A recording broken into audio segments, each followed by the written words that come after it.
Hola, soy José Luis y en este video te hablaré sobre el etnocidio en la legislación ecuatoriana. En el artículo 80 del Código Integral Penal se tipifica el delito de etnocidio y lo define como una suerte de genocidio cultural. Su recepción en el derecho es reciente. El Estatuto de Roma, por ejemplo, no lo considera, pero ha sido incorporado al Código Integral Penal con el alcance señalado. La propia Constitución, en el artículo 57, numeral 21, prevé esta tipificación, pero como una conceptualización al menos ambigua, si no errónea. Bien jurídico. Dentro de las violaciones a los derechos humanos que el capítulo tipifica, el etnocidio tiene una especialidad diferente, pues su objetivo no es afectar, como en otros casos, a bienes jurídicos tradicionales, como la vida, la integridad física o la libertad, sino a un bien jurídico de una naturaleza muy diversa, como es la identidad cultural.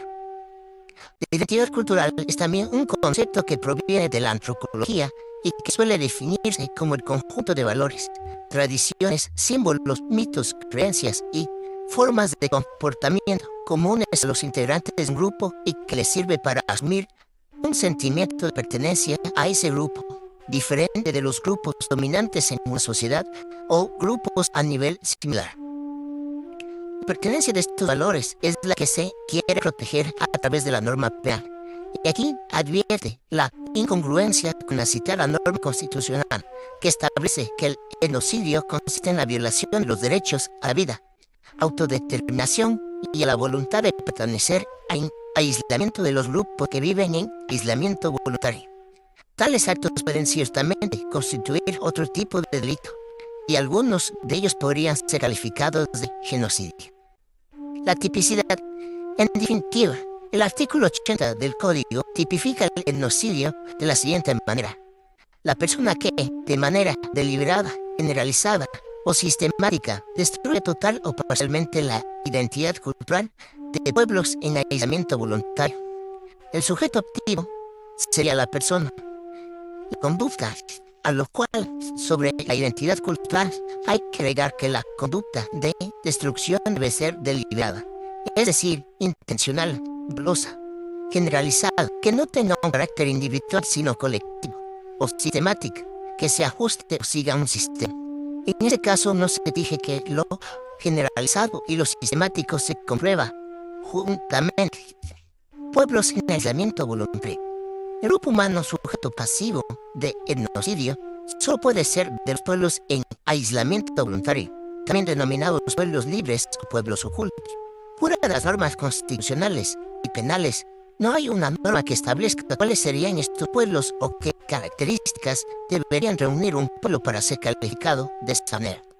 Cabo de Villa, refiriéndose al caso ecuatoriano, afirma que son los restos de un grupo indígena amazónico, antaño más numeroso que por vivir en lugares remotos y casi inaccesibles de la selva, quedaron ya de hace tiempo de la conquista. Por consiguiente, estos grupos han quedado fuera de la evolución política, legal, administrativa de los nuevos estados nacionales, en este caso, de Ecuador. Por cierto, el señalamiento legal determina que el delito no solo es tal si los actos contra la identidad cultural se dirigen a los pueblos en aislamiento y no a otros grupos humanos, que sin duda alguna también podrían verse afectados por situaciones similares, pero el legislador no consideró tales casos. La pena. La pena para el etnocidio es de privación de la libertad de 16 a 19 años para las personas naturales, y la extinción de la persona jurídica que tuviera responsabilidad en estos casos. Exterminio. La inclusión de exterminio como delito autónomo, artículo 81, provoca algunos cuestionamientos.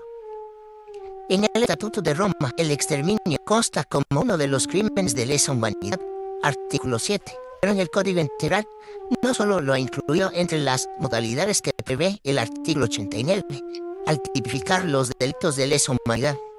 Ahora bien, como delito autónomo, en el ya señalado artículo 81, repite la descripción que trae el Estatuto, artículo numeral 7, inciso 2. Además, hay que preguntar si esta figura no se encuadraría más bien dentro del genocidio de las modalidades previstas en el numeral 1 y 3 del artículo 79, pues inclusive el sentido natural de la palabra se refiere a la matanza o eliminación de personas. La tipicidad. El artículo 81 tipifica el exterminio con el siguiente contexto. La persona que, como parte de un ataque generalizado o sistemático, imponga condiciones de vida que afecten la supervivencia, incluida la privación de alimentos, medicinas u otros bienes considerados indispensables, encaminados a la destrucción de una población civil o una parte de ella. Núcleo. El núcleo del delito es imponer condiciones de vida que afectan la supervivencia de una población civil o parte de ella, incluida la privación de alimentos, medicinas u otros bienes considerados indispensables. La reducción permite hacer la interpretación analógica. El elemento intencional. Estas condiciones tienen una intencionalidad y están encaminadas a la destrucción de la población civil. Condición general. La posición de estas condiciones son parte de un ataque generalizado sistemático. Tampoco se exige, en este caso, que el ataque reúna las dos características.